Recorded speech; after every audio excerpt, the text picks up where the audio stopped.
Oh yeah, yeah. Originally a Yankee, but I'm Crystal Berger, Fox News Radio, and we're spending a few moments with Josh Perry. Josh, thank you so much for coming in studio with me today.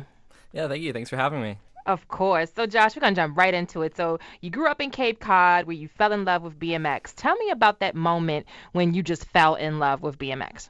It's just the freedom to express myself how I wanted to and to pretty much travel. On my bike at the time I was too young to drive, so I just get on my bike and pedal and head to the park, head to my friend's house, wherever it was, and just had a blast. So, in that process, when did you realize that, oh, I could actually turn this into something bigger than just like having fun? I think it was I was 16 and I had won a local contest, and I think the prize was like $150, and I went home and told my dad, "Hey, Dad, I think this is what I want to do." And his heart was a little broken, because I didn't want to play basketball or football, and but I think at that time he accepted it and he supported me. Same with my mom, and that's when I knew that's what I wanted to do. Okay, so at 17, you make the decision, you move down to Greenville, North Carolina to pursue your dream. How did you actually get there? Like, how does a 17-year-old have that conversation and then you actually move to a whole nother state? It's kind of a funny story. My buddy Marcus Tucker from Cape Cod moved there to go to ECU for school, and then a good friend of mine, Matt Troy, all from Cape Cod, grew up riding, moved there as well. It's a good school and good place to be for BMX. So they gave me the opportunity to come stay on the couch for a little bit, and then that led to one thing to another. I got an opportunity to go do a month of BMX demos with motocross dudes in Canada, made some money, and it's really cheap to live in Greenville, and I just month went by and I was still there, and hey mom, I think I'm gonna stay here, and I just kept paying utilities to stay on the couch, and then that led to me getting my own apartment. Wow. So Josh, clearly you're a self-motivated kind of guy. So what is it in you though? Like, what did you learn growing up that made you just realize that you could actually get up and do what you want to do, like live your dream? It's just we learn this indirectly from riding, and you fall down, you get back up, you try it again because you just want to accomplish your goal of, it might be the trick or something else. And I just apply that to life. And, I've always, kind of had some obstacles to overcome, and just, I really wanted to do something. So I just put my mind to it, and I just kind of did what I wanted to. And I had the support from my friends and family to do so, and it just made it that much easier, and just went for it. Okay, so Josh, so you're there, you're in North Carolina, you finally got your own apartment, you're now competing in the X Games, you're a part of the Do Action Sports Tour, like literally, like you're living this dream that you set out on at 17 years old. So then at 20, 21 years old, something happened. What was going on? Yeah, about it was about a year before I turned 21. I just started experiencing headaches, and just getting these crazy migraines. And I thought maybe it was, I was younger, I had them too, my mom said, and I thought, I grew out of it. Maybe they were coming back, and it just kept getting more and more severe to where I was going to eye doctors because my vision was going, and I was just like, what is wrong? And going to neurologists, and no one could figure it out. And So you even went to a neurologist and so when you say they were like crazy severe, like explain to me like what a day was like when Josh got hit with a migraine or headache. I just, some days I'd wake up with them, and some days it'd just come on in the afternoon or at night, and it just, I don't know how to describe it other than like it would be so much pain, and I would just want to bury my head in my pillows and turn the lights off and just put the pills around my ears and not hear anything, not see anything, and just pretty much just lie there in pain until I would go to sleep, and or I'd wake up and I just not really know how to go on my day, and I just take some Tylenol or something, and just it might help a little bit, and I just would have to deal with it. And it was learning to accept it as a way of life. It's kind of, I don't know, I just kind of hard to deal with, but I just had to. So now, Josh, you said you kind of just had to accept it as a way of life with your symptoms. So you were having all these symptoms, very severe migraines, and you basically couldn't go on with your day. So you go to a neurologist, they don't see anything. You go to all these other doctors, they don't see anything. Tell me about the day that you were diagnosed with the brain tumor.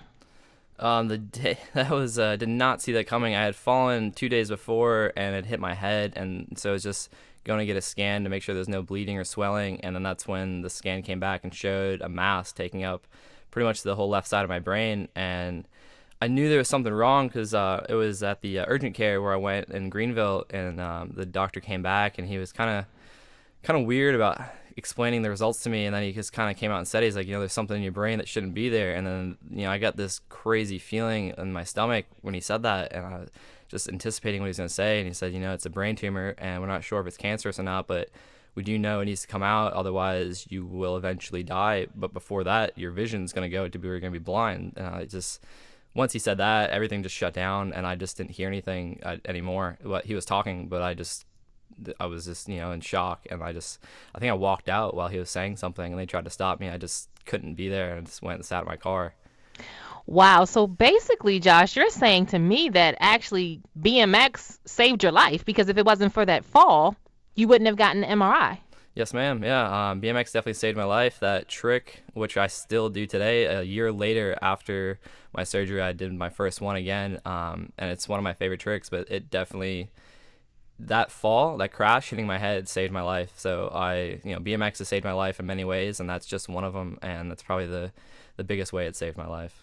So what trick was this that you were doing, Josh? I need to know. It's called a Flair tail whip. So basically, you go up what's called a quarter pipe. And the easiest way to explain that is it's a 6 foot tall ramp that's a quarter of a full pipe. So it's like a quarter of a circle. And you go up and you do a backflip as well as you spin around 180 degrees. Now, while you're doing that, when you're upside down, you jump off your bike and kick the back end around. So you're hanging onto the handlebars, you kick the back end around. It's called a tail whip. And so you're going up the ramp, you do a backflip. As you're doing the backflip, you kick your back end around to do a tail whip. You catch it, and then you kind of like turn your head over your shoulder. So you start turning, and so you do a backflip 180 and a tail whip. And the reason I fell was because I got a little scared. So I overcompensated the spin, caught, turned too much, and landed and whiplashed and hit my head. Wow, wow. So you say you walk out and you've got the diagnosis and then you have this surgery, this invasive brain surgery, and but miraculously, in my opinion, 2 months later you're back out there on your bike again. Yes, ma'am.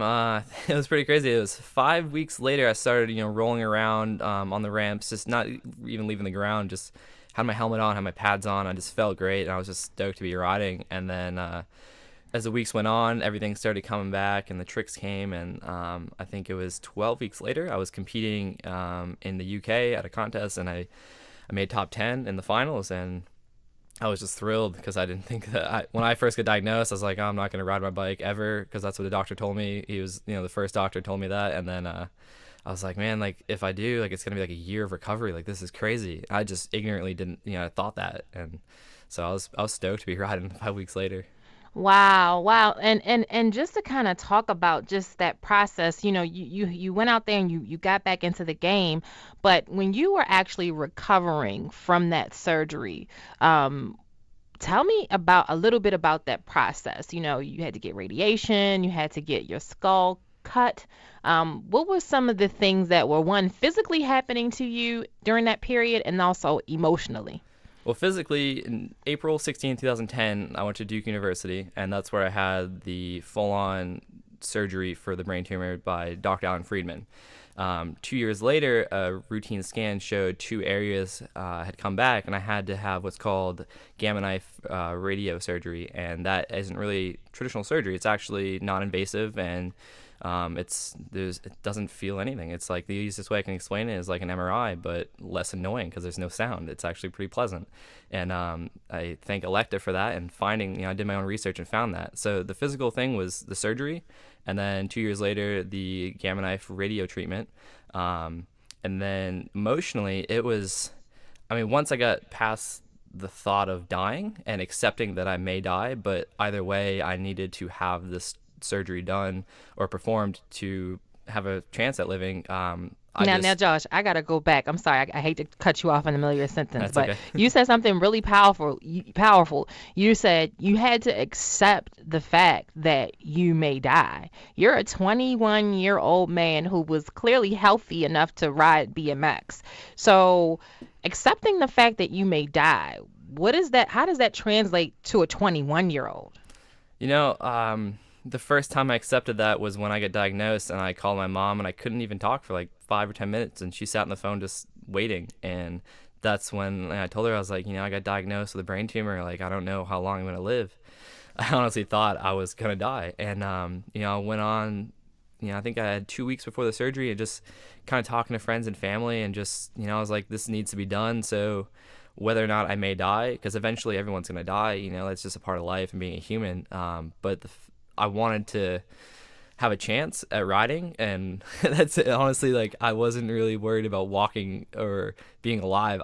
I love doing what I do, and that's what I wanted to do. So I was like, I may die, I may not, but if I don't have this done, there's no shot at living, because it's just going to take over and it's eventually going to kill me. So once I got past that and I knew this needed to be done, it's what I had to do. It's just, like anything in BMX or in life, like, if you want to do something, you need to do the things before it. And so to preserve my life, I had to have it done, and there was just no other way. So I just was confident, and I had a lot of support from the BMX community, people that heard my story, friends and family, and just that helped a lot, and it gave me the strength, as well as just what BMX has taught me, how to be strong and to do what you want. So it wasn't a hard choice. It was just like, that's what had to be done. That's what the cards were dealt, and send it, see how it goes. And thankfully I woke up. Wow, wow. And you definitely did wake up, and you took your life into your own hands, and I mean, I commend you for that, because I mean, and when I read that after 1 week after your gamma knife surgery, you were back out there again, Josh? Yes, ma'am. Yeah. So the gamma knife radio treatments was 6 in the morning in Boston. Good. It was like, it was a pretty quick procedure, just in and out of the, like, the only way I can explain it is like an MRI. You just like go in this tunnel, and it's just, you don't feel or hear anything. 3 sessions, about 10 minutes each. 12-hour drive back to Greenville, and I just took 6 days off, and then I felt confident, didn't have any side effects, which I read about, and that was one of the things that appealed to me, and I was just stoked to be riding 6 days later. And I saw that quoted somewhere. I think it was on your website. You said, our genes are not our destiny, and I thought that was so powerful, because so many people get these diagnoses and they just say this is a wrap and they quit, right? So what made you? I know you talked about BMX and just wanting to ride, but actually, what other mission is inside of you to keep you going and to make you really say, I'm going to change my genetic makeup?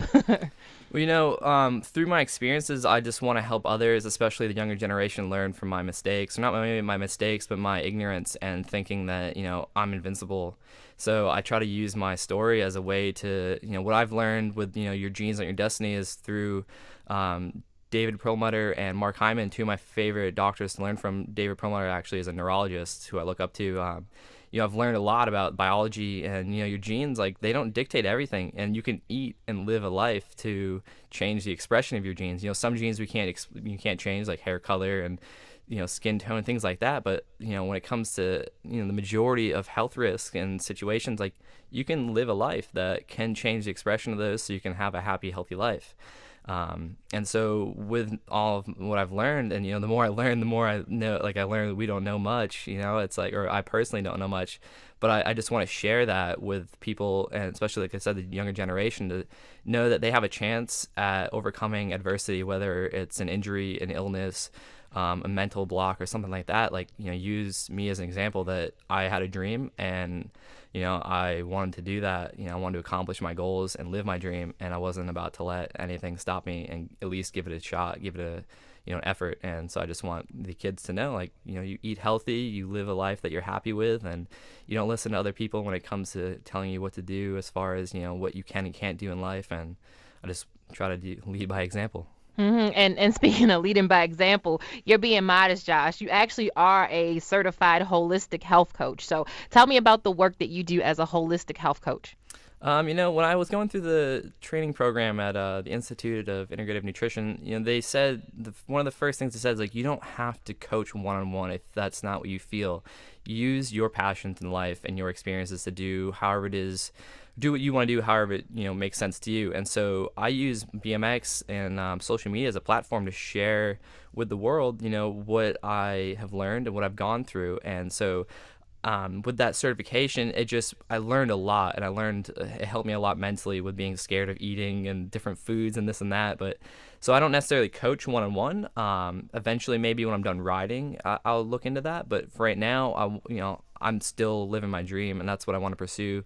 So along the way, I'm working on different ideas to share even more in-depth information about nutrition and health and fitness, things like that, with the world, and using BMX as that vehicle to do so.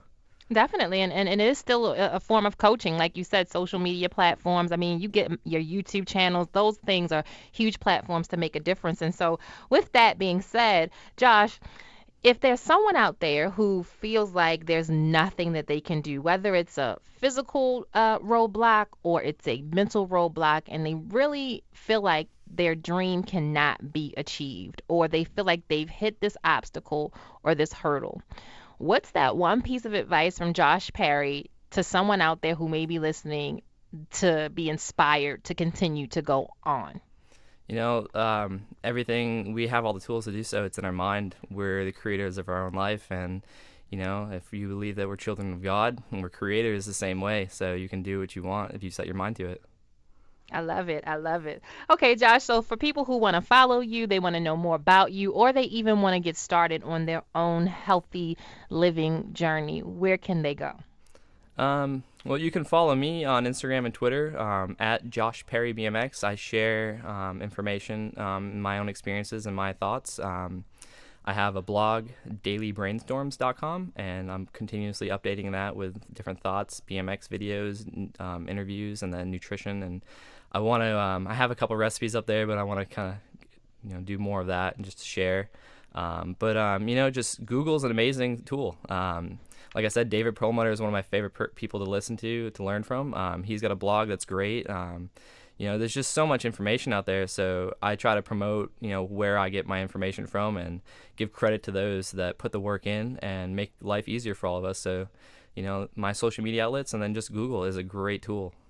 And speaking of just that healthy eating, I noticed you love kombucha, and I love it. That's one of my favorite teas, and it has so many health benefits that I didn't even know of Yep. until I started drinking it. I have a really dope book. I'll share with you the author of that book via email just so you'll have it. So, but this was great, Josh. Is there any other thing that you wanted to add before we wrap up?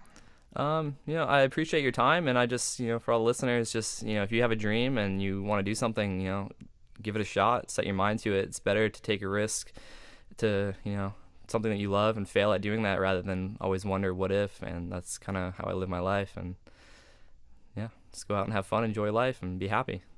That was great. Well, thanks for your time. We've just spent a few moments with Josh Perry. I'm Crystal Berger, and this is Fox News Radio. Cool. Thanks so much, Josh. That was a great interview. Yeah, thank you. Excellent. Sorry about the beeping from the GoPro. Listen, that's why we can edit it and produce it, so it's cool. So no, this was really great, and so I really love your story. Keep inspiring folks. Like, you definitely have a huge platform, and I'm sure it's going to continue to grow. And you did mention your faith, and God gets us through, so that's a blessing. So I appreciate you sharing your story with us. Yeah, thank you. Thank you for your time and the opportunity. Hey, New York, I recorded one. I can post the files for you if it's if